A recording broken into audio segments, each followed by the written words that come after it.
Is it the leadership? Is it the leadership on the football team? Is there not enough guys in there saying, let's focus to attention to details. Let's take this walkthrough seriously. Let's communicate during practice. Let's hey, you messed up right here. You said this in the media. I'm going to you. Do this. Let's get it behind us and let's move forward. How many guys does that take? Out of curiosity, how many do you need? How many guys like that do you need? Voices in the locker room? Yeah. Four. I mean, I look at this team, and I would hope that Bobby is one of those voices. Bobby is one. I would assume that Quandre is one of those voices. That's he's a captain. That's the expectation. I would assume that Gino. I'll say this: there's not four. Let's just be crystal clear. There's not four guys. Are there more than one? I mean, we've heard Jordan Brooks step up at times this year. Mm-hmm. We've heard that this is part of who Gino is as a leader, that's part of his value. I don't know whether I'm seeing that right now. I mean, there's supposed to be more than, the way this team was built, there's supposed to be more than just Bobby. No, there's not. Jaron Reed?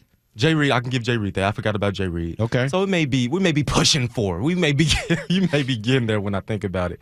But this team right now is they're just so distracted. It's not even about the opponents anymore. Distracted by what? They're fighting their own internal battles within the building. They're fighting guys buying into what Coach Carroll is saying. You know what I mean? Well, I do, because I asked Coach about that buy-in and that messaging, and this was his response. Do you feel like your message is getting through to the players?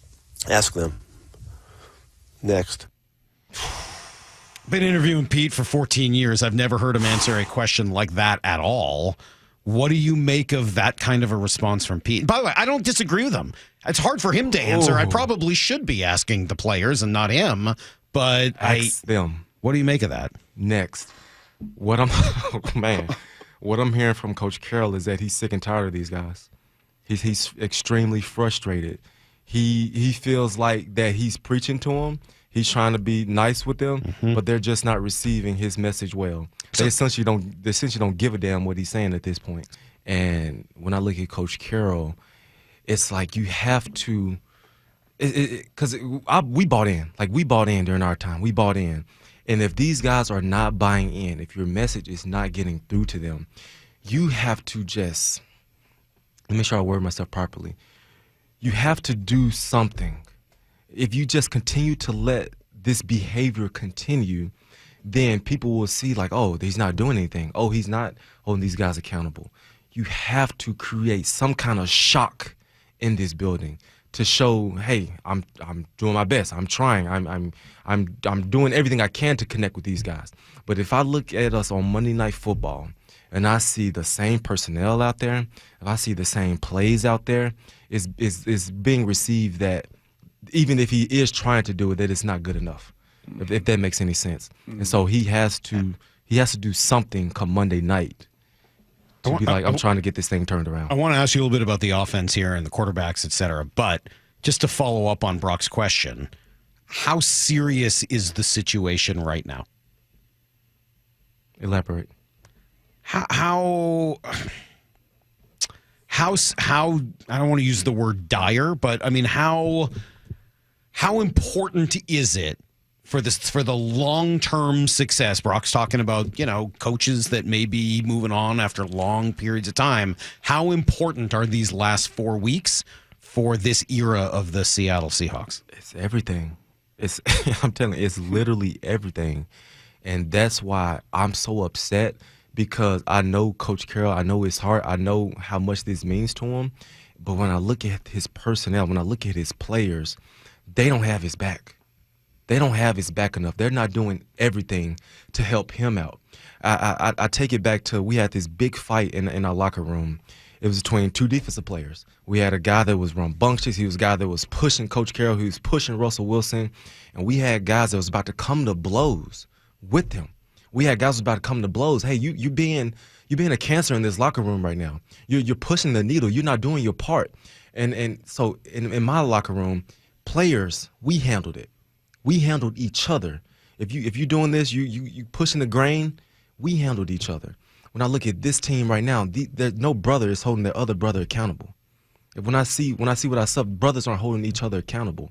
And so, Coach Carroll, if the player's not doing it, doggone it, you got to do it. Yeah. You got to do it. You don't have a strong enough locker room to withhold your message, to make sure this thing going. So you got to be the one to execute it. You know who I feel like that could be and can be is two guys that probably feel like they can't do it right now, KJ, and one of them being Jordan.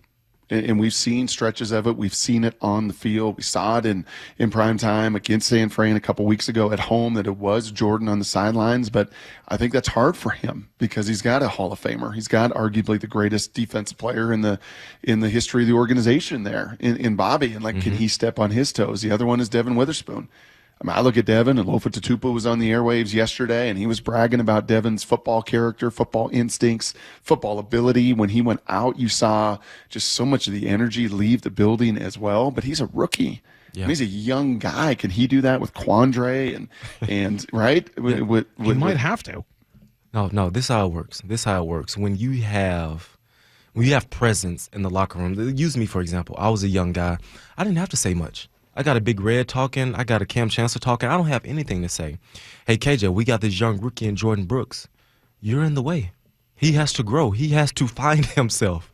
You got to go. And so young guys, they see, I don't have anything to say. I got a 12-year vet in the room.